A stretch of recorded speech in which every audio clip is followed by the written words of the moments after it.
Hey guys, welcome to your own YouTube channel Astrological One Destination for All Information.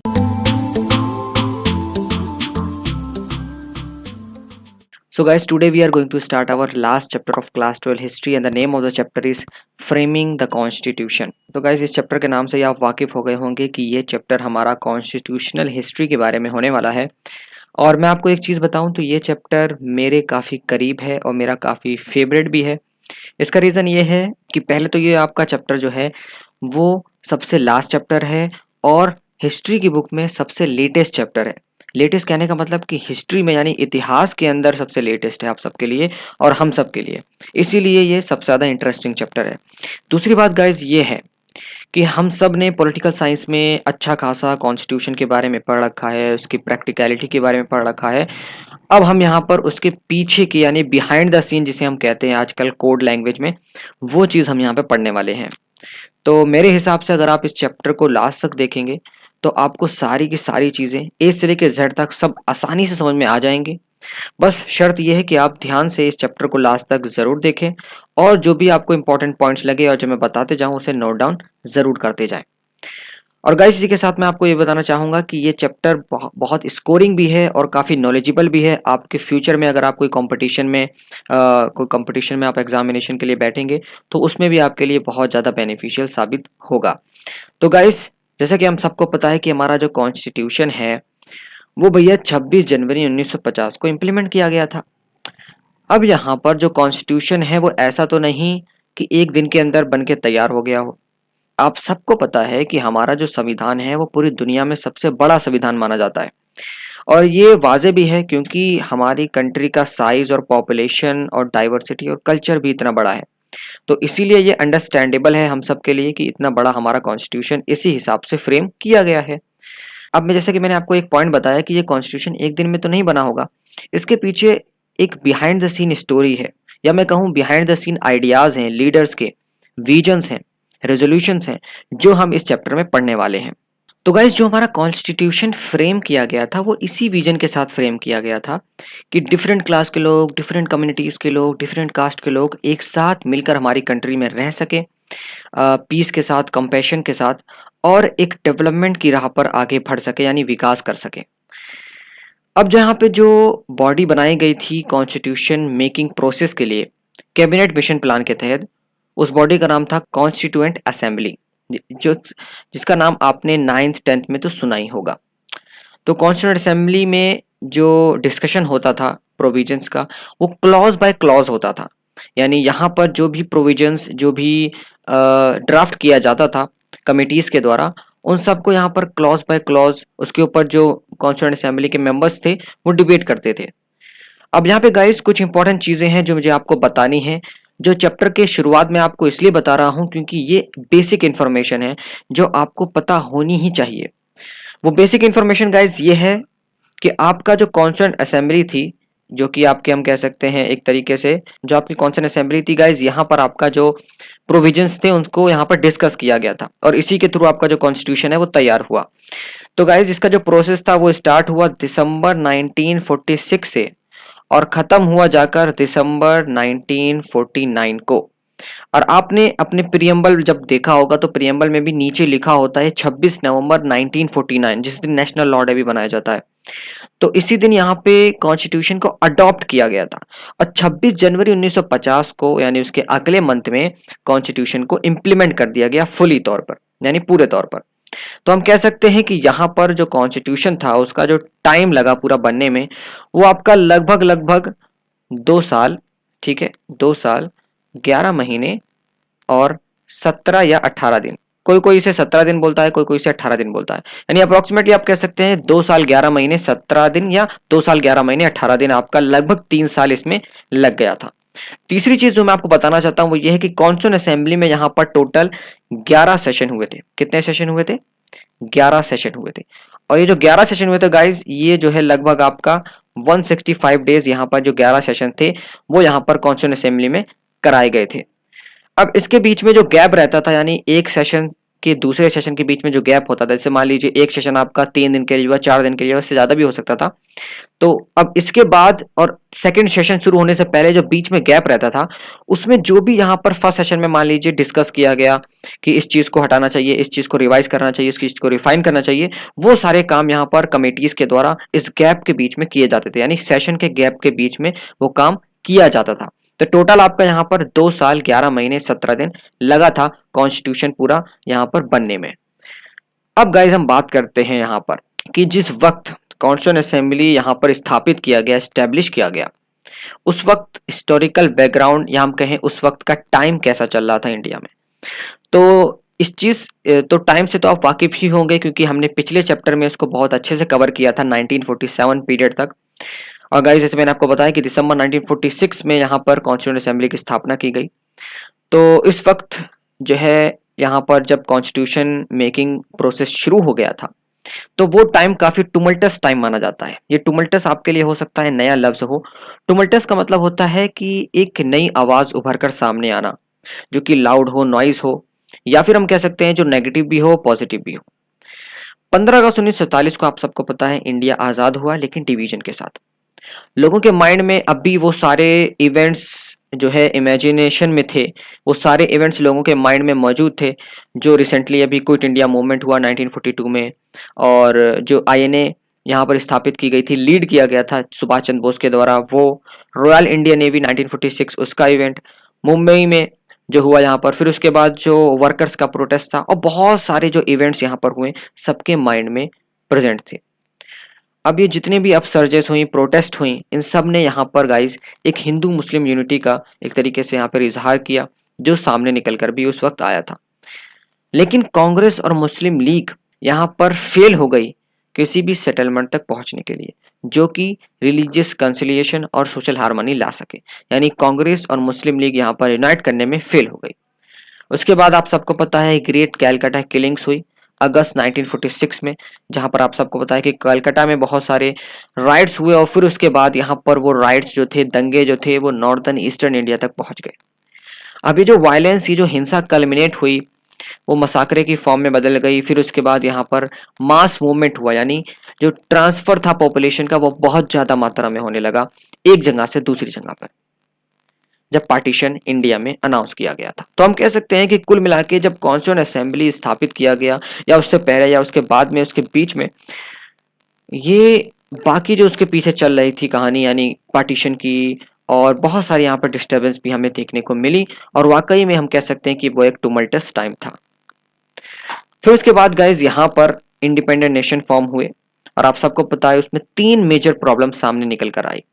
पहली major problem, जैसे कि हमने आपको बताया, वो था mass movement of the people across the border. Millions of refugees जो थे वो दिल्ली पहुंचे, और कई लोग यहाँ पर रास्ते में घायल हो गए, कई लोग की यहाँ पे डेथ हो गई। दूसरी जो मेजर प्रॉब्लम उस टाइम उभर कर सामने आई थी इंडिपेंडेंट नेशन के सामने, न्यूली इंडिपेंडेंट नेशन के सामने, वही था गाइस कि यहाँ पर जो 1/3 एरिया था सब कॉन्टिनेंट का, वो नवाब और राजा के अंदर में था, और उसको यहाँ पर उस टाइम पे प्रिंसली स्टेट कहा जाता था। और आप सबको पता है कि इंडिया पाकिस्तान जब फॉर्म हुआ था, तो वहां पर प्रिंसली स्टेट भी थे। तो प्रिंसली स्टेट ने यहाँ पर ये कहा कि भाई हम जो है यहाँ पर इंडिपेंडेंटली रूल करना चाहेंगे, अपना खुद का यहाँ पर स्थापित करेंगे। तीसरी जो मेजर प्रॉब्लम थी गाइस, वो ये थी कि यहाँ पर उस टाइम पे कॉन्स्टिट्यूएंट असेंबली का काम और डिबेट और डिस्कशन भी चल रहा था। तो हम कह सकते हैं ये 3 मेजर प्रॉब्लम उस टाइम पर सामने निकल कर आई, और हम इस चैप्टर में बात करेंगे मेनली कॉन्स्टिट्यूएंट असेंबली को लेकर। तो अब आपके मन में सवाल आ रहा होगा कि कॉन्स्टिट्यूएंट असेंबली की स्टोरी क्या है, इसे किस तरीके से यहाँ पे स्थापित किया गया, और इसका फीचर, इसका काम क्या था, मेन रिस्पॉन्सिबिलिटी क्या थी। तो guys the assembly which was responsible to constitute the constitution of newly independent nation was known as constituent assembly. अब यहाँ पर जो प्रेसिडेंट थे कॉन्स्टिट्यूएंट असेंबली के इंडिया में, वो थे डॉक्टर राजेंद्र प्रसाद, और इसको गाइस यहाँ पर फॉर्म किया गया था कैबिनेट मिशन प्लान के तहत। और गाइस यहाँ पे जो कॉन्स्टिट्यूएंट असेंबली के मेंबर्स थे वो डायरेक्टली इलेक्टेड नहीं थे on the basis of universal adult franchise. यहाँ पर जो है एक प्रोविंशियल लेजिस्लेचर हेल्ड किया गया था 1945 से 46 में, उन लोगों ने यहाँ पर अपना रिप्रेजेंटेटिव कॉन्स्टिट्यूएंट असेंबली में भेजा था, यानी इनडायरेक्टली यहाँ पे इनके इलेक्शन कराए गए थे। तो कॉन्स्टिट्यूएंट असेंबली के हम कह सकते हैं कि यहाँ पर टोटल 300 मेंबर्स थे, और इसमें ज्यादातर जो मेंबर्स थे वो आपके कांग्रेस डोमिनेटेड थे, यानी 82% जो मेंबर्स थे वो यहाँ पर कांग्रेस से बिलोंग करते थे। और गाइस जो आपको इंपॉर्टेंट चीज याद रखनी है वो ये है कि यहाँ पर जो फर्स्ट मीटिंग यहाँ पर रखी गई थी वो 9 दिसंबर 1946 को रखी गई थी। आप सबको पता है कि मुस्लिम लीग ने यहाँ पर बाद में कॉन्स्टिट्यूंट असेंबली को बॉयकॉट कर दिया और इसने अपनी नई डिमांड रखी कि भाई हमें पाकिस्तान को स्टेब्लिश करना है विद सेपरेट कॉन्स्टिट्यूशन। और यहाँ पर गाइस जो इंडिया में सोशलिस्ट जो यहाँ पर को सपोर्ट करने वाले थे, सोशलिज्म को सपोर्ट करने वाले थे, जो सोशलिस्ट थे, उन्होंने यहाँ पर इनिशियली अपनी अनविलिंगनेस दिखाई कॉन्स्टिट्यूंट असेंबली को ज्वाइन करने की, लेकिन बाद में धीरे धीरे उन्होंने फिर ज्वाइन कर लिया और उन्होंने ये अपना डाउट दिखाया, उन्होंने ये अपनी शंका जताई कि ये जो है ब्रिटिशर्स के द्वारा बनाया गया है तो हम इसको कैसे विश्वास कर लें। हालांकि बाद में काफी सारे सोशलिस्ट लीडर्स ने कॉन्स्टिट्यूंट असेंबली को ज्वाइन कर लिया था। तो जैसे मैंने आपको बताया कि ये जो है कांग्रेस के द्वारा डोमिनेटेड थी, लेकिन आपको जानकर ये हैरानी होगी कि कांग्रेस के अंदर यानी 82% मेंबर्स के अंदर अलग अलग डिफरेंट ओपिनियन देखने को मिले और कुछ लोग यहाँ पर सोशलिज्म को सपोर्ट कर रहे थे, कुछ लोग यहाँ पर लैंडलॉर्डिज्म को डिफेंड कर रहे थे और कुछ लोग यहाँ पर कम्युनल थे, कुछ लोग यहाँ पर सेकुलर थे। अब यहाँ पे जो डिस्कशन था असेंबली में वो इन्फ्लुएंस हो रहा था पब्लिक ओपिनियन से भी, क्योंकि यहाँ पर जो आर्गुमेंट्स थी वो न्यूज़पेपर में और प्रपोजल में पब्लिकली यहाँ पर डिबेट किया जाता था, लोगों को पता चलता था कि भाई हाँ इस चीज़ पे डिबेट हो रहा है, ये आजकल इशू चल रहा है असेंबली में। और यहाँ पर कलेक्टिव पार्टिसिपेशन के लिए पब्लिक की जो पब्लिक थी उनसे यहाँ पर सजेशन भी लिया जाता था डिफरेंट डिफरेंट टॉपिक्स के ऊपर।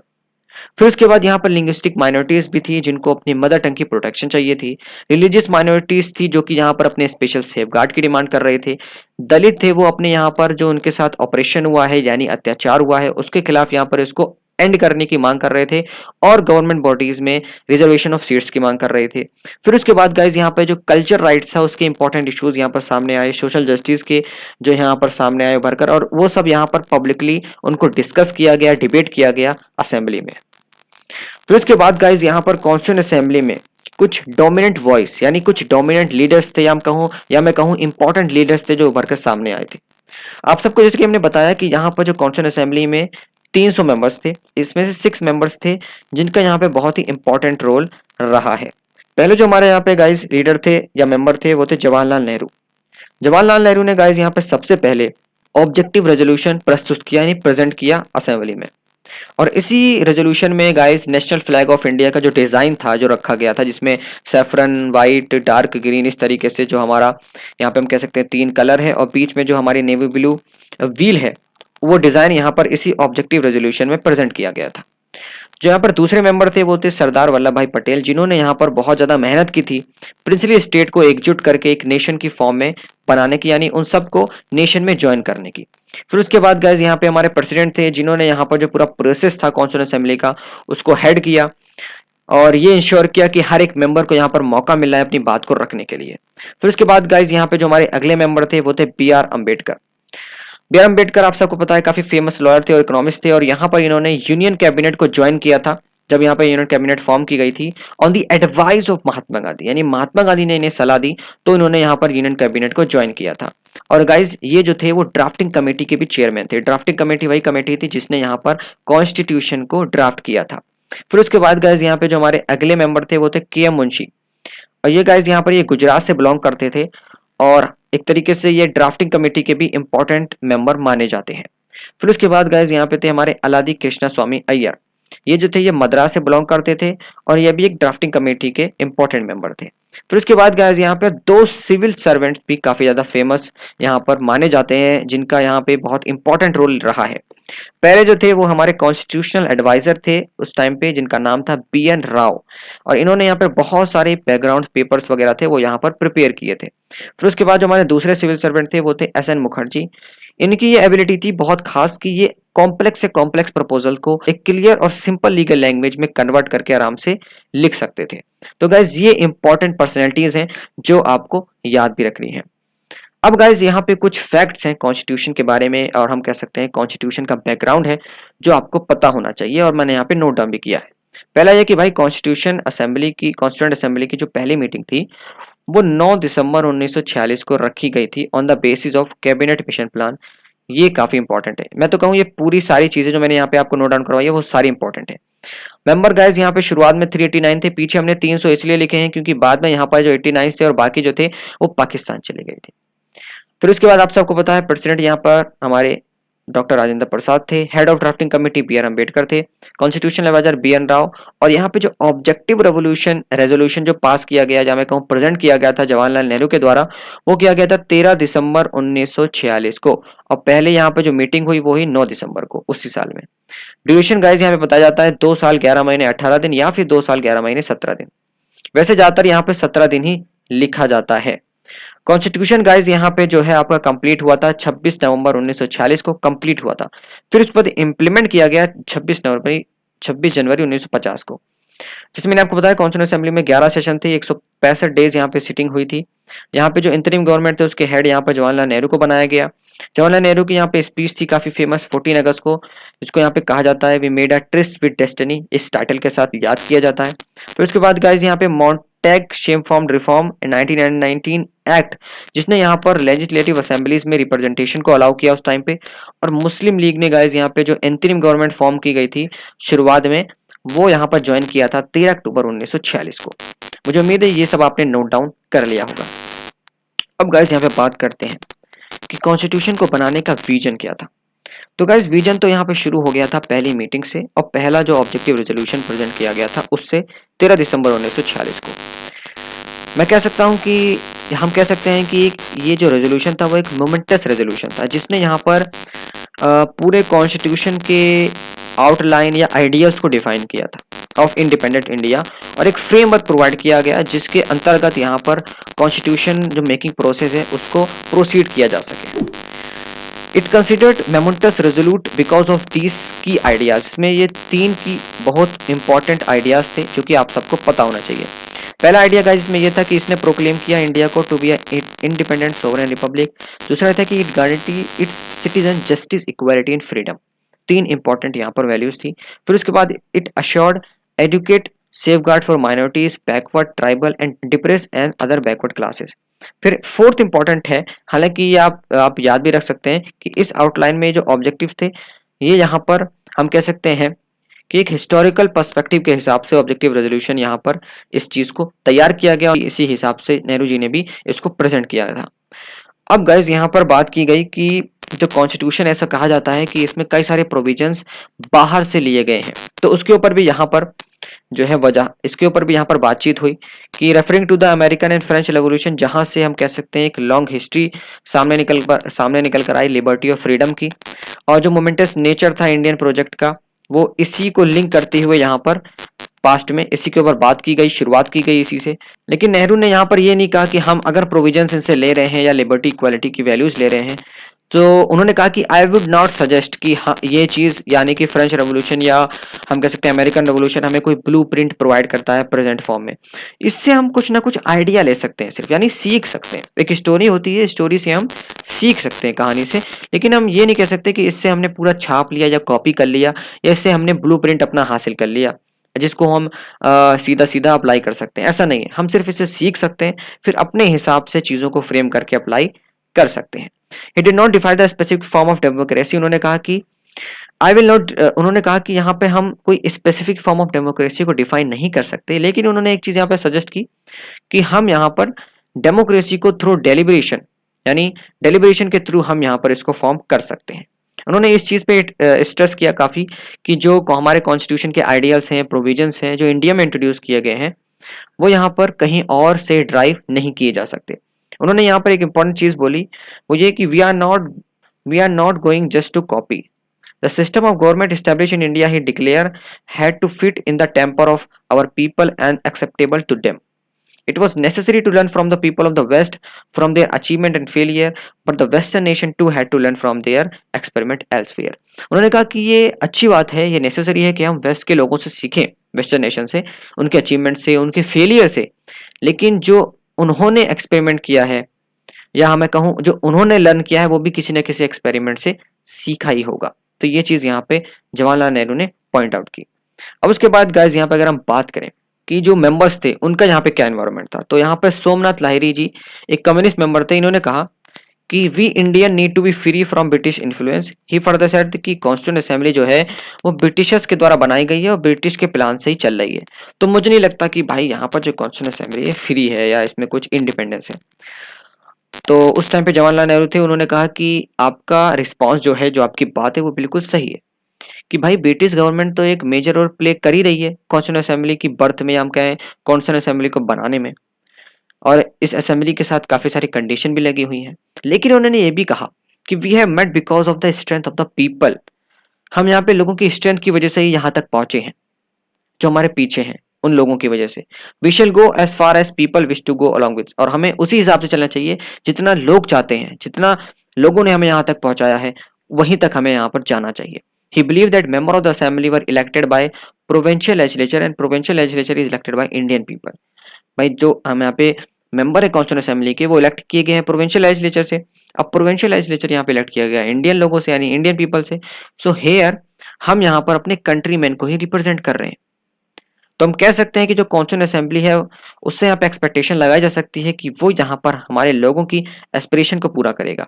डेमोक्रेसी, इक्वालिटी, जस्टिस, ये यहाँ पे लोगों की यानी जनता की, पीपल ऑफ इंडिया की एस्पिरेशन है जिसको हमें पूरा करना चाहिए, ये आइडियल्स हैं।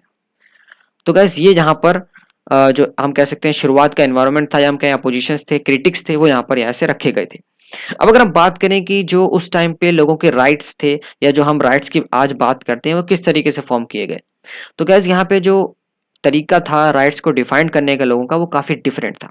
क्योंकि यहाँ पे अलग अलग डिमांड की जा रही थी अलग अलग ग्रुप ऑफ पीपल से, सबकी अलग अलग डिमांड थी, सबके अलग अलग आइडिया थे, सबके अलग अलग ओपिनियन थे। सब लोग अपने हिसाब से चीज़ों को डिबेट कर रहे थे, डिस्कस कर रहे थे। कई सारे कन्फ्लिक्टेड आइडियाज भी सामने निकल कर आए, और कई कई जगह हमें आम सहमति भी लोगों की देखने को मिली। तो पहला जो मेजर इशू यहाँ पर उभर कर सामने आया कॉन्स्टिट्यूएंट असेंबली में, वो था गाइस सेपरेट इलेक्टोरेट का। जी हाँ, आपने इसका नाम पहले सुना होगा। ठीक है गाइस, सेपरेट इलेक्टोरेट ये होता है, मैं आपको बता दूं, थोड़ा सा आउटलाइन दे दूं, पॉलिटिकल साइंस में हालांकि आपने इसको पढ़ा होगा। सेपरेट इलेक्टोरेट का मतलब होता है कि भाई यहाँ पर एक जो कॉन्स्टिट्यूंसी है उसको एक पार्टिकुलर कम्युनिटी के लिए रिजर्व कर दिया जाए, और जहाँ वहाँ से जो कंटेस्टेंट है यानी जो इलेक्शन लड़ने वाला है वो भी उसी पार्टिकुलर कम्युनिटी से ही हो। तो इसके फेवर में कुछ मेंबर्स थे और इसके अगेंस्ट में भी कुछ मेंबर थे। उनमें से पी बोकर बहादुर जी ने अपने यहाँ पर राय रखी, और इसको लेकर बहुत इंटेंस डिबेट हुई थी। पी बोकर बहादुर जी ने यहाँ पे काफी पावरफुल प्रेजेंटेशन दिया, और उन्होंने कहा कि सेपरेट इलेक्टोरेट को कंटिन्यू रखना चाहिए। इन्होंने आर्ग्यू किया कि भाई हमें एक ऐसा पॉलिटिकल फ्रेमवर्क क्रिएट करना चाहिए जिसमें माइनॉरिटीज जो है हार्मनी के साथ रह सकें एक दूसरे के साथ, और जो डिफरेंस है कम्युनिटीज में वो कम हो सके। उन्होंने कहा कि जो इलेक्टोरेट है वो यहाँ पर माइनॉरिटी को रिप्रेजेंट करने में काफी ज्यादा जो है मददगार साबित होगा इन द पॉलिटिकल सिस्टम और in the governance of the country. उन्होंने ये भी कहा कि जहाँ पे जो नीड है, यानी जो हम कह सकते हैं जो एक तरीके से मुस्लिम डेवलपमेंट के लिए काम है, वो जो है यहाँ पर अच्छे से नॉन मुस्लिम जो है समझ नहीं पाएंगे। तो इन सारे पॉइंट्स के साथ गाइस उन्होंने यहाँ पर सेपरेट इलेक्टोरेट को सपोर्ट किया। अब यहाँ पे देख लेते हैं कि कौन कौन थे जिन्होंने यहाँ पे अगेंस्ट में इसके फेवर, अगेंस्ट में इसको वोट किया, और उन्होंने अपनी अपनी क्या रीजनिंग दी। कई सारे नेशनलिस्ट लीडर्स थे, उन्होंने यहाँ पे सेपरेट इलेक्टोरेट को as a tool to divide people देखा, यानी ये एक टूल है जो कि लोगों को on the basis of religion पे डिवाइड कर रहा है। उनका ये भी मानना था जो अगेंस्ट में थे कि ये जो आइडिया है ये फाइनली कल्मिनेट किया गया है पार्टीशन ऑफ द कंट्री की बेसिस पे, इसलिए भाई हम जो है इसे सपोर्ट नहीं करेंगे। इसमें से आर बी धुलेकर उन्होंने यहाँ पे कहा कि भाई जो सेपरेट इलेक्टोरेट है ये तो ब्रिटिशर्स के द्वारा बनाया गया है। सरदार पटेल ने यहाँ पर स्ट्रांगली डिक्लेयर किया कि भाई जो सेपरेट इलेक्टोरेट है ये एक जहर की तरह है जो कि हमारी पॉलिटिक्स में, हमारी कंट्री के पॉलिटिक्स में घुस गया है, और इसने एक कंट्री को दूसरी कंट्री के खिलाफ लाकर खड़ा कर दिया है, जिसकी वजह से ब्लड शेड, रायट्स, पार्टीशन, ये सारी चीजें हुई हैं। तो पीस के लिए हमें ये जरूरी है कि हम सेपरेट इलेक्टोरेट को रिमूव करें। जीबी पंत ने यहाँ पर अपने डिबेट में कहा कि भाई सेपरेट इलेक्टोरेट सिर्फ हार्मफुल नहीं है हमारे नेशन के लिए, बल्कि माइनॉरिटीज के लिए भी हार्मफुल है। जो डिमांड है सेपरेट इलेक्टोरेट का, ये जो है परमानेंटली आइसोलेट कर देगा माइनॉरिटीज को मेन स्ट्रीम से, और ये इन्हें और ज्यादा वल्नरेबल बना देगा। इन एडिशन इन्होंने कहा कि it will deprive them of any effective से विद इन द गवर्नमेंट, यानी ये एकदम अलग कर देगा माइनॉरिटीज को भी। तो ये सारे पॉइंट जो है अगेंस्ट में सेपरेट इलेक्टोरेट के रखे गए थे, जो आप सबको याद रखना बहुत जरूरी है। अब यहाँ पे गाइज आप सबके मन में आ रहा होगा कि सेपरेट इलेक्टोरेट का कंक्लूजन क्या निकला। तो गाइज ये सारी की सारी जो आर्गुमेंट्स थी सेपरेट इलेक्टोरेट की, ये थी on the basis of unity of nation, यानी जो जो आर्गुमेंट्स दे रहे थे वो सब ये चाह रहे थे कि भाई कि नेशन में यूनिटी बनी रहे, हर एक इंडिविजुअल यहाँ पर हमारे स्टेट, हमारे नेशन का जो है सिटीजन बने रहे, हर एक ग्रुप एक दूसरे के साथ मिलजुल कर रहे। और constitution will grant citizenship and right, और रिटर्न में कॉन्स्टिट्यूशन को क्या चाहिए कि सिटीजन्स जो हैं अपनी रॉयल्टी जाहिर करें स्टेट को। कम्युनिटीज जो थी वो यहाँ पर कल्चरल एंटिटीज के तौर पर रिकॉग्नाइज की जा सके पॉलिटिकली, कल्चरली, और जो भी मेंबर्स हैं उन सबको इक्वल मेंबरशिप दी जाए पूरे स्टेट में, यानी उनको इक्वल रिप्रेजेंटेशन दिया जाए। 1949 तक जो ज़्यादातर मुस्लिम मेंबर थे कॉन्स्टिट्यूंट असेंबली के, वो यहाँ पर एग्रीड हो गए कि भाई ठीक है, हम यहाँ पर सेपरेट इलेक्टोरेट के खिलाफ हैं और हम इसे चाहते हैं कि इसको रिमूव कर दिया जाए फाइनली। और Muslim needed to take an active part in the democratic process to insure, ये डिसाइड किया गया कि भाई मुस्लिम को भी एक एक्टिव पार्ट लेना चाहिए डेमोक्रेटिक प्रोसेस में, ताकि उनका भी एक डिसिसिव वॉइस बनी रहे पॉलिटिकल सिस्टम में और उनका भी एक अच्छा खासा रिप्रेजेंटेशन बना रहे। इस विजन के साथ, यानी इस बात के साथ, यहाँ पर जो सेपरेट इलेक्टोरेट था उसको रिमूव कर दिया गया फाइनली। तो गाइस इसके बाद यहाँ पर सेकंड इश्यू आया हमारा माइनॉरिटीज का। इसमें एक हमारे मेंबर थे एनजी रंगा, जो कि सोशलिस्ट लीडर थे पीजेंट मूवमेंट के। इन्होंने यहाँ पे ऑब्जेक्टिव रेजोल्यूशन को वेलकम किया और यहाँ पे कहा कि जो भाई माइनॉरिटीज है इसको हमें इकोनॉमिक टर्म्स में इंटरप्रेट करना चाहिए, उसको समझना चाहिए माइनॉरिटीज को इकोनॉमिक टर्म्स में, क्योंकि भाई जो रियल माइनॉरिटीज हैं वो पुअर हैं, डाउन ट्रोडन है। ठीक है, एनजी रंका ने यहाँ पर कहा कि मैं सारे लीगल और सिविल राइट्स को हम वेलकम करते हैं जो कि कॉन्स्टिट्यूशन ग्रांट करता है टू इट्स सिटीजन। उन्होंने कहा लेकिन ये जो राइट्स है ये सिर्फ और सिर्फ सुटेबल कंडीशन में ही एंजॉय किए जा सकते हैं। कब? जब अच्छी खासी अपॉर्चुनिटी प्रोवाइड की जाए हर एक सिटीजन को। देयरफॉर अगर हमें यहाँ पर पुअर कंडीशन के लोग, जो पुअर लोग हैं, डाउन ट्रोडन लोग हैं, उन सबको अगर हम अपॉर्चुनिटीज अच्छी खासी नहीं देंगे, उन सबको अगर हम प्रोटेक्ट नहीं करेंगे, तो यहाँ पर हम कह सकते हैं कि इस रेजोल्यूशन का भी कोई फायदा नहीं होगा, वो इम्प्लीमेंट अच्छे से नहीं हो पाएगा। रंगा जी ने यह भी बात कही कि जो पूरा गैप है मास ऑफ इंडिया में और हम कह सकते हैं रिप्रेजेंटेटिव ऑफ द असेंबली में, उसको भी यहाँ पे हमें देखना चाहिए, क्योंकि ज़्यादातर जो मेंबर्स थे कॉन्स्टिट्यूंट असेंबली के वो मासेस से, यानी जो मास ऑफ द पीपल है, यानी इंडिया के ज़्यादातर लोग हैं, उससे बिलोंग नहीं करते हैं, but they are representing them as a trustee. लेकिन वो एक तरीके से उनके ट्रस्टी के तौर पर, यानी लोगों को विश्वास करना पड़ रहा है उनको, यानी जनता को उनके ऊपर विश्वास करना पड़ रहा है। ठीक है, and their companions and trying best to work for them. और ऐसा नहीं है कि जो कॉन्स्टिट्यूंट असेंबली के मेंबर्स हैं वो सही रिप्रेजेंटेटिव नहीं है, वो भी अपना ट्राई कर रहे हैं जिस कम्युनिटी से उनको विश्वास मिला है उसको पूरा करने की। फिर उसके बाद हमारे जो यहाँ पर नेक्स्ट मेंबर थे, उन्होंने अपनी यहाँ पर राय रखी, जो कि रिप्रेजेंटेटिव थे ट्राइबल के। इन्होंने यहाँ पे काफी डिटेल में एक्सप्लॉयटेशन यानी अत्याचार को बताया और डिस्क्रिमिनेशन के ऊपर बात की, अत्याचार के ऊपर बात की। उन्होंने कहा कि भाई देखो, जो ट्राइबल है हमारी पूरी हिस्ट्री में उसके साथ बहुत ज़्यादा अत्याचार हुआ है। उन्होंने यहाँ पे फर्दर कहा कि हमें ट्राइब्स को प्रोटेक्ट करना चाहिए और ऐसे प्रोविजंस बनाना चाहिए जो कि यहाँ पर जनरल पॉपुलेशन है उसके साथ मेन स्ट्रीम में ट्राइबल्स आ सकें। जयपाल सिंह ने कहा कि यहाँ पर एक नीड है कि जो फिजिकल और इमोशनल डिस्टेंस बना हुआ है, फासले बने हुए हैं ट्राइबल्स और जनरल पॉपुलेशन के बीच में, उसको यहाँ पर मिनिमाइज करना चाहिए और मेन स्ट्रीम में इनको लाना चाहिए। उन्होंने इस पॉइंट के ऊपर भी यहाँ पे स्ट्रेस किया कि जो लेजिस्लेचर है उसमें यहाँ पे रिजर्वेशन ऑफ सीट होना चाहिए ट्राइबल्स के लिए, ताकि जो उनकी वॉइस है वो यहाँ तक पहुँच सके और जो लोग हैं वो भी उनकी बात को सुन सकें। फिर उसके बाद गाइज यहाँ पर प्रोविजंस लाया गया कॉन्स्टिट्यूशन में for depress class of our country. National movement के दौरान अंबेडकर ने यहाँ पर सेपरेट इलेक्टोरेट की जो है यहाँ पर डिमांड की थी डिप्रेस क्लास के लिए, और महात्मा गांधी ने हालांकि इसको अपोज किया था। उन्होंने आर्ग्यू किया कि भाई ये जो है परमानेंटली सेग्रीगेट कर देगा, यानी सेपरेट इलेक्टोरेट परमानेंटली सेग्रीगेट कर देगा, अलग कर देगा from rest of the society, Gandhi ji ने। अकॉर्डिंग टू जे नगप्पा, जो कि एक मेंबर थे, उन्होंने कहा कि भाई जो डिप्रेस क्लास है वो लगभग हमारी पॉपुलेशन का 20 से 25% हिस्सा कवर करता है। तो हम कह सकते हैं कि वो माइनॉरिटी तो नहीं है, लेकिन उन्होंने बहुत ज़्यादा मार्जिनलाइजेशन सहा है। जो मेंबर्स हैं डिप्रेस क्लास के, उन्होंने बहुत ज़्यादा सिस्टमेटिक मार्जिनलाइजेशन फेस किया है और उनका यहाँ पर पब्लिक प्लेसेस में भी कोई एक्सेस नहीं है। उनको यहाँ पे एक तरीके से अलग सोशल मॉरल ऑर्डर्स के साथ देखा जाता है। जो डिप्रेस क्लास है उनका कोई भी एजुकेशन का एक्सेस नहीं है, उनका कोई एडमिनिस्ट्रेशन में भी शेयर नहीं है, यानी जहाँ पर प्रशासन है, गवर्नेंस है, उसमें भी उनका कोई भाग नहीं है। जो मेंबर्स हैं डिप्रेस क्लास के, उन्होंने यहाँ पे ये भी एम्फसाइज किया कि जो अनटचेबिलिटी की प्रॉब्लम है उसको ख़त्म किया जा सके और जो प्रोटेक्शन है सही वो दी जा सके। और अगर हमें इसको कम्प्लीटली रिमूव करना है तो हमें मेन स्ट्रीम में लोगों को लाना पड़ेगा, जिनको लोग अनटचेबल्स कहते हैं उनको मेन स्ट्रीम में लाना पड़ेगा और सोसाइटी में एक एटीट्यूडनल चेंज लाना चाहिए। कॉन्स्टिट्यूंट असेंबली ने इसके खिलाफ यहाँ पर एक प्रोविजन बनाया अनटचेबिलिटी के खिलाफ और इसको फाइनली अबॉलिश किया। हिंदू टेम्पल्स में यहाँ पर वापस हिंदू टेम्पल्स खोल दिए गए सारी कास्ट को, यानी कोई भी कास्ट अब यहाँ पर हिंदू टेम्पल्स में आ सकती हैं। सीट्स भी लेजिस्लेचर में यहाँ पर रिजर्व कर दिया गया। गवर्नमेंट ऑफिसेस में यहाँ पर लोअर्स कास्ट के लिए जॉब्स वगैरह भी रिजर्व कर दी गई और कई सारे यहाँ पे जो सोशल डिस्क्रिमिनेशन थे उनको रिकॉग्नाइज करते हुए उनको अलग अलग तरीके से यहाँ पर रिजॉल्व किया गया। तो हम कह सकते हैं यहाँ पे जो डिफरेंस क्लास था उसका भी यहाँ पे डिसीजन ले लिया गया था। फिर उसके बाद अगर हम बात करें यहाँ पर जो अगला इशू है वो है पावर ऑफ द स्टेट, कि भाई अब यहाँ पर बात हो रही थी कि जो पावर है उसको कैसे डिवाइड किया जाए। तो गाइज यहाँ पे जो ड्राफ्ट कॉन्स्टिट्यूशन था इसके ऊपर पावर डिवीजन के ऊपर, उसमें यहाँ पे 3 लिस्ट तैयार की गई थी। पहली लिस्ट थी यहाँ पे यूनियन लिस्ट, दूसरी लिस्ट थी यहाँ पे स्टेट लिस्ट, तीसरी लिस्ट यहाँ पे कंकरेंट लिस्ट। अब जो यूनियन लिस्ट थी जिसको हम यूनियन गवर्नमेंट कहते हैं, जो कि यूनियन गवर्नमेंट यहाँ पे हैंडल करती है, जिसपे यूनियन गवर्नमेंट कोई भी लॉज बना सकती है, उस पर काम कर सकती है। फिर उसके बाद आती है आपकी स्टेट गवर्नमेंट जिसके ऊपर स्टेट काम कर सकती है, स्टेट लॉ बना सकती है। फिर उसके बाद आपके आती है कंकरेंट लिस्ट सॉरी, जिसपे यहाँ पर यूनियन और स्टेट गवर्नमेंट दोनों लॉज बना सकते हैं और दोनों काम कर सकते हैं।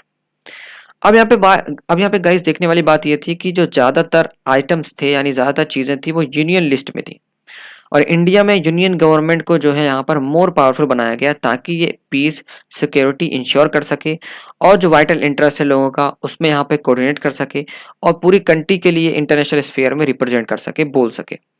यूनियन जो है वो कंट्रोल ऑफ मिनरल्स और की इंडस्ट्रीज का भी हेड माना गया है।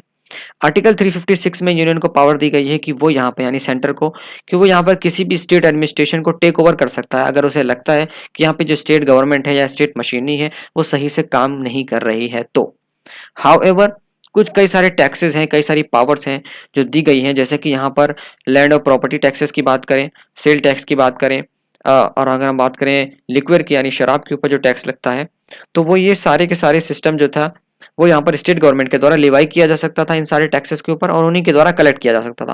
यानी कई सारी टैक्सेस की पावर जो थी वो स्टेट गवर्नमेंट को भी दी गई थी। तो गाइज यहाँ पर एक हमारे मेंबर थे पंडित के संथनम, काफी फेमस मेंबर थे ये मद्रास से। इन्होंने कहा कि देखो भाई ऐसा है कि जो रीएलोकेशन ऑफ पावर है वो नेसेसरी है। ये ऐसा नहीं है कि हम सिर्फ स्टेट को ही स्ट्रेंथ करें बल्कि हमें सेंटर को भी अच्छी खासी पावर देनी पड़ेगी। इन्होंने ये भी बात रखी कि भाई अगर हम सेंटर को ज्यादा आइटम्स दे देंगे यानी सेंटर को ज्यादा पावर दे देंगे तो वो जो है रिस्पॉन्सिबिलिटी की वजह से ओवरबर्डन हो जाएगा और फिर उसके बाद वो प्रॉपरली काम भी नहीं कर पाएगा। तो ये इंपॉर्टेंट है कि कुछ पावर जो है स्टेट को भी दी जानी चाहिए। उन्होंने ये भी कहा कि भाई जो संतनम जी ने ये भी कहा कि भाई जो है अप्रोप्रिएट फिस्कल प्रोविजंस स्टेट को देना चाहिए ताकि वो भी यहाँ पर इंडिपेंडेंटली अपना काम कर सके बिना किसी फाइनेंशियल प्रॉब्लम के। ऐसा ना हो कि भाई अगर उन्हें जो भी काम करना हो तो पैसों के लिए, फंड के लिए उन्हें सेंटर को देखना पड़े, बार बार जो है सेंटर के ऊपर डिपेंड रहना पड़े। संतनम जी ने यह भी कहा कि भाई देखिए अगर इस एलोकेशन को नहीं किया जाएगा तो ये जो है फ्यूचर में हमारे लिए प्रॉब्लमेटिक हो सकता है और आगे चल के जो स्टेट्स हैं वो यहाँ पर सेंटर के अगेंस्ट रिवॉल्ट कर सकते हैं और इस तरीके से जो हम कह सकते हैं अगर हम सेंटर को ज़्यादा पावर दें, एक्सेसिव पावर, तो ये यहाँ पर जो सेंट्रलाइजेशन है कॉन्स्टिट्यूशन में जो किया गया है वो भी एक बहुत बड़ा हमारी इंटीग्रिटी ऑफ द नेशन के लिए मेजर इशू बन सकता है। तो ये बात गाइज यहाँ पर पंडित के संथनम जी ने रखी गई थी जिनकी पिक्चर आप यहाँ पे देख सकते हैं। फिर उसके बाद गाइज यहाँ पर कई लोगों ने स्ट्रॉन्ग गवर्नमेंट यानी स्ट्रॉन्ग सेंट्रल गवर्नमेंट की यहाँ पर सपोर्ट किया इस चीज को और इसमें यहाँ पर हमने पीछे देखा कैसे कुछ मेंबर थे जिन्होंने यहाँ पर स्टेट को सपोर्ट किया और कुछ मेंबर थे जिन्होंने यहाँ पर सेंटर को सपोर्ट किया और कुछ ऐसे भी मेंबर थे जिन्होंने यहाँ पर सेंटर और स्टेट दोनों को सपोर्ट किया कि भाई दोनों को जो है बराबर जो है आइटम्स बराबर पावर देनी चाहिए। The need for a strong government had been further reinforced by the event of partition. Many leaders like Jawaharlal Nehru, B.R. Ambedkar, Gopal Swami Iyengar, Balakrishna Sharma और भी बहुत सारे लोगों ने यहाँ पे स्ट्रॉन्ग सेंटर की डिमांड की। अंबेडकर ने यहाँ पे डिक्लेयर किया कि भाई देखो यहाँ पर एक स्ट्रॉन्ग और यूनाइट सेंटर की जरूरत है और उससे भी ज्यादा स्ट्रॉन्ग, किससे ज्यादा स्ट्रॉन्ग, जिस सेंटर को यहाँ पे स्टैब्लिश किया गया था government of India act of 1935 में, उससे भी ज्यादा स्ट्रॉन्ग सेंटर यहाँ पर अभी हमें स्टैब्लिश करनी चाहिए, ऐसा अंबेडकर जी ने कहा। फिर उसके बाद गोपाल स्वामी अयंगर ने यहाँ पर रिमाइंड कराया मेंबर्स को कि भाई देखो किस तरीके से राइट्स हुए थे, दंगे हुए थे, हम सब ने देखा है, हम सब ने इसको विटनेस किया है, तो इसीलिए यहाँ पर जो सेंटर है उसको डिक्लेयर कर देना चाहिए strong as much as possible. फिर उसके बाद बाला कृष्ण शर्मा थे, यूनाइटेड प्रोविंस से बिलोंग करते थे। इन्होंने कहा कि भाई देखो, जो स्ट्रॉन्ग सेंटर है वही सिर्फ कंट्री के लिए अच्छा खासा प्लान, वेल प्लान जो है स्ट्रक्चर कर सकती है, जो हमारे पास अवेलेबल रिसोर्सेज हैं उनको अच्छे से मोबिलाइज कर सकती है, जो प्रॉपर हमारा एडमिनिस्ट्रेशन है उसको इस्टेब्लिश कर सकती है, और अगर कभी भी कोई प्रॉब्लम आती है इंटरनेशनली, हमारी कंट्री के खिलाफ कोई भी एग्रेशन होता है तो उसको अच्छे से डिफेंड कर सकती है। पार्टीशन से पहले जो कांग्रेस थी उसने यहाँ पे एग्री कर लिया था कि हम जो है कंसिडरेबल ऑटोनॉमी प्रोविंसेस को देंगे, और मुस्लिम लीग को भी यहाँ पर ऐसा माना गया था कि वो ऐसे सेटिस्फाई हो जाएगी। लेकिन पार्टीशन के बाद कोई भी पॉलिटिकल प्रेशर नहीं हुआ, वायलेंस हुआ। फिर उसके बाद क्या हुआ कि वायलेंस की वजह से, राइट्स की वजह से पार्टीशन हुआ। पार्टीशन के बाद जो है सेंट्रलाइज पावर की तरफ यहाँ पर ये फ्लिप हो गई। तो ये पूरा यहाँ पर सिनेरियो था गाइस आपका सेंट्रल, स्ट्रॉन्ग सेंट्रल गवर्नमेंट की तरफ। और लास्ट में आप सबको पता है कि इस वक्त भी आप देखेंगे अगर यूनियन लिस्ट में, आज भी यूनियन लिस्ट के पास ज्यादा आइटम्स यानी ज्यादा पावर है as compare to state and local bodies. अब यहाँ पे गाइस अगर हम बात करें हमारे अगले इशू की, मेजर इशू जो था वो था गाइस लैंग्वेज का, भाषा का, कि भाई यहाँ पर हमारे नेशन की लैंग्वेज क्या होनी चाहिए। तो गाइस मैं आपको बताते चलूं कि जो कॉन्स्टिट्यूएंट असेंबली में लैंग्वेज के ऊपर जो बातचीत हुई, जो डिबेट हुई, वो महीनों तक चली थी। जी हाँ, महीनों तक, यानी इतना लंबा किसी भी इशू के ऊपर बात नहीं हुआ था। लैंग्वेज क्योंकि एक इमोशनल इशू था, कल्चर से, लोगों के कल्चर से रिलेटेड था, लोगों के हेरिटेज से रिलेटेड था, लोगों के रीजन से रिलेटेड था, इसलिए यहाँ पर ये काफ़ी इमोशनल इशू था। 1930s तक कांग्रेस और महात्मा गांधी ने हिंदुस्तानी को एक नेशनल लैंग्वेज के तौर पर अडॉप्ट किया था।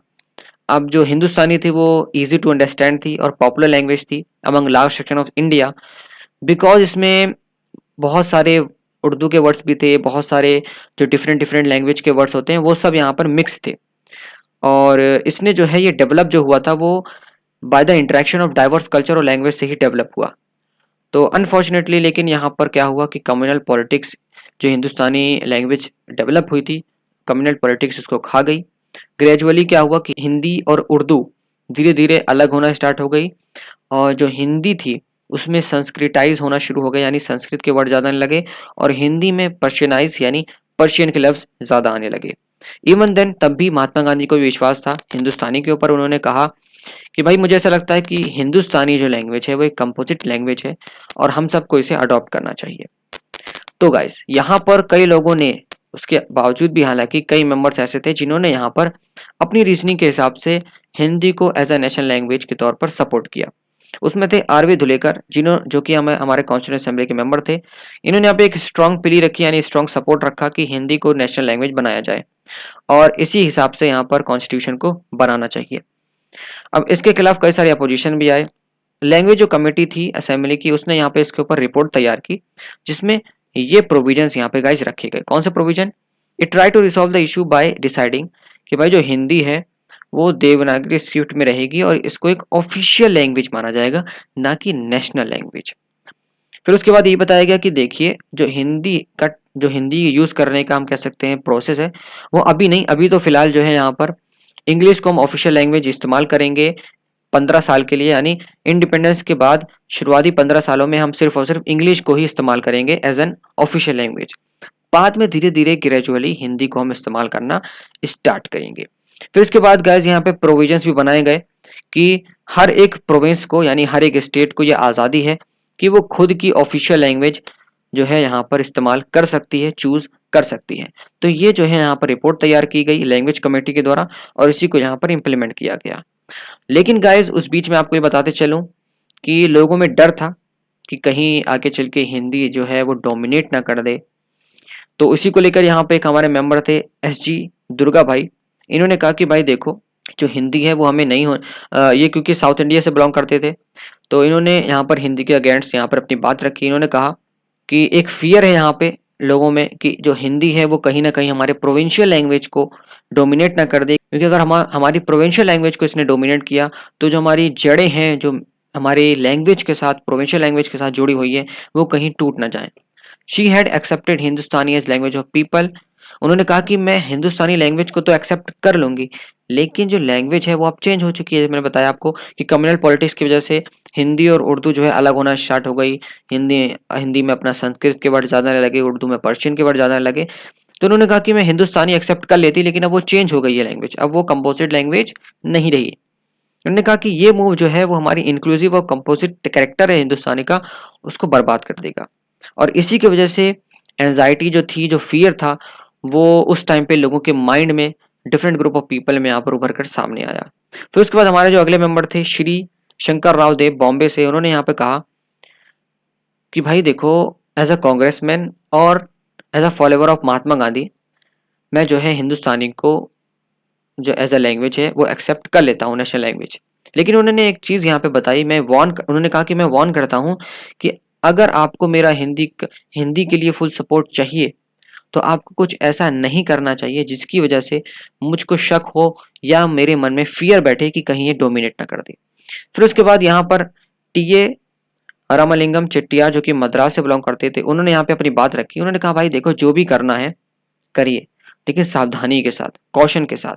उन्होंने कहा कि देखिए, यहाँ पे जो कॉज ऑफ हिंदी है वो हेल्प नहीं होगा अगर इसे आप इस तरीके से एग्रेसिवली इतना आगे बढ़ाएंगे हिंदी को कि हिंदी नेशनल लैंग्वेज बने। कई सारे मेंबर्स ने, जो इशू था हिंदी को नेशनल लैंग्वेज बनाने का, उन्होंने कहा, सबने कहा कि भाई देखो, इसको सावधानी के साथ सोच समझ के इसके ऊपर काम करना चाहिए। और जो एग्रेसिवनेस है कि भाई इसको नेशनल लैंग्वेज बनाया जाए या ऐसे करके इसको हर जगह इस्तेमाल किया जाए, वो नहीं होना चाहिए। There should be mutual understanding between different stakeholder. उन्होंने कहा कि लोगों के बीच में एक म्यूचुअल अंडरस्टैंडिंग जो है बनी रहनी चाहिए। फिर उसके बाद गाइज यहाँ पे कुछ इंपॉर्टेंट पर्सनैलिटीज हैं जिनके कुछ आइडियाज हैं। मुझे उम्मीद है आपको लैंग्वेज का इशू तो क्लियर हो गया होगा, क्योंकि लास्ट जो लाइन थी यही कंक्लूजन था आपका। कौन सी लाइन? कि there should be mutual understanding between different stakeholder. अब उसके बाद गाइज यहाँ पर उन 6 इंपॉर्टेंट मेंबर्स के अलावा ये भी कुछ मेंबर्स थे जिनको आपको याद रखना है, या मैं कहूँ कि जितने हमने इशू अभी कवर किए हैं पीछे स्लाइड में, उन सब में से मैंने यहाँ पर छाट के मेंबर्स निकाले हैं ताकि पॉइंट वाइज आपको सारी चीज़ें याद रहें। अगर आप बाय चांस आप जो है पीछे स्टोरी भूल जाएं या स्टोरी की वजह से पर्सनैलिटी भूल जाएं, तो यहाँ पर आपको पर्सनैलिटी याद रहे। हमने इसे पीछे देखा सोमनाथ लाहिरी के बारे में, जो कि कम्युनिस्ट या हम कह सकते हैं सोशलिस्ट लीडर थे। इन्होंने यहाँ पर आशंका जताए थे कि भाई देखिए, कॉन्स्टिट्यूंट असेंबली है वो फ्री होना चाहिए किसी भी ब्रिटिश के इन्फ्लुएंस से, यानी इंपीरियल रूल से। बी पुकर बहादुर, जो कि मद्रास से बिलोंग करते थे, इन्होंने यहाँ पर सेपरेट इलेक्टोरेट की डिमांड रखी। आरवी दुलेकर, इन्होंने यहाँ पर कहा कि भाई देखो, हिंदी लैंग्वेज को यहाँ पर हमें सपोर्ट करना चाहिए। जीबी पंत, इन्होंने यहाँ पर कहा कि जो सेपरेट इलेक्टोरेट है इसको हम काउंटर करते हैं, इसके हम खिलाफ हैं। सरदार वल्लभ भाई पटेल ने यहाँ पर स्ट्रॉन्ग सेंटर की डिमांड की। एनजी रंगा ने यहाँ पर कहा कि भाई देखो, जो माइनॉरिटीज हैं उन्हें सिर्फ और सिर्फ इकोनॉमिक टर्म्स में ही इंटरप्रेट करना चाहिए। जयपाल सिंह ने कहा कि भाई देखो, यहाँ पे आदिवासी यानी ट्राइबल्स की प्रोटेक्शन के लिए काम करना चाहिए। बी आर अम्बेडकर ने कहा कि भाई देखो, यहाँ पर डिप्रेस क्लास के राइट्स के बारे में बात करनी चाहिए। यानी इन लोगों ने ये आइडियाज दिए, जैसे हम कह सकते हैं जयपाल सिंह ने आदिवासीज के जो है आइडियाज दिए कि इनकी किस तरीके से प्रोटेक्शन की जा सकती है। बी आर अम्बेडकर ने यहाँ पे डिप्रेस क्लास के राइट्स के बारे में बात की, उसका आइडियाज दिए, उसकी पार्टिसिपेशन की। के सनातन ने यहाँ पे स्ट्रॉन्ग स्टेट के आइडियाज दिए। बी आर अम्बेडकर ने स्ट्रॉन्ग नेशन के। जवाहरलाल नेहरू ने स्ट्रॉन्ग सेंटर का। श्रीमती जी दुर्गाबाई ने against the domination of Hindi. T A Ramalingam Chettiar ने कहा कि Hindi would not implant by forcibly, इन्होंने ये आइडिया दिया, ये यहाँ पर डिस्कस किया। और हंसा मेहता ने यहाँ पर डिमांड जस्टिस फॉर वुमेन, इसके ऊपर बात की, यानी वुमेन एम्पावरमेंट के ऊपर बात की। तो ये सारी भी पर्सनैलिटीज हैं जो कि आपको उन 6 पर्सनैलिटीज के साथ भी याद रखनी है। मेरे हिसाब से अगर आप ये पर्सनैलिटीज याद रख लेंगे तो आपको पीछे वाली जो स्लाइड्स है वो आसानी से याद हो जाएगी, क्योंकि मैंने यहाँ पर ये टाइमलाइन के हिसाब से और ऑर्डर के हिसाब से इन सारे को कवर कर रखा है। तो मुझे उम्मीद है आप इसके स्क्रीनशॉट या तो ले लें या फिर इसको नोट डाउन कर लें, क्योंकि ये बहुत इंपॉर्टेंट है आप सबके लिए एग्जामिनेशन पॉइंट ऑफ व्यू से। तो गाइस, ये हमारा यहाँ पे जो चैप्टर है वो खत्म होता है, और इसी के साथ हमारा क्लास 12 हिस्ट्री का भी जो पूरा सीरीज है वो खत्म हो रही है। मुझे उम्मीद है कि शुरू से लेकर अंत तक आपको सारी वीडियोस, सारे लेक्चर्स अच्छे से समझ में आए होंगे। जैसे कि मैं हमेशा से कहता हूं कि अगर आपके कोई भी डाउट हो तो आप बिल्कुल भी बेझिझक कमेंट सेक्शन में पूछ लिया करें, मैं आपको उसका रिप्लाई आराम से दूंगा, जरूर दूंगा। और उसी के साथ साथ अगर आप हमारे चैनल पर पहली बार आए हैं और अगर आपने अभी तक चैनल को सब्सक्राइब नहीं किया है तो यार चैनल को सब्सक्राइब जरूर कीजिएगा, ताकि हमें ऐसे ही आपकी तरफ से सपोर्ट मिलते रहे और हम ऐसे ही एजुकेशनल वीडियोस आपके लिए बनाते रहें। इसी के साथ साथ अगर आपने हमारे क्लास 12 पॉलिटिकल साइंस के और भी वीडियोस नहीं देखे हैं तो आप हमारे चैनल पर विजिट जरूर करिएगा। आप हमारे और भी ज़्यादा वीडियोस वहां पर जाके देख सकते हैं। इसी के साथ इस वीडियो को अपने दोस्तों के साथ जरूर शेयर कीजिएगा, इस वीडियो को लाइक कीजिएगा। मिलते हैं आपसे नेक्स्ट वीडियो में, तब तक के लिए जय हिंद, जय भारत।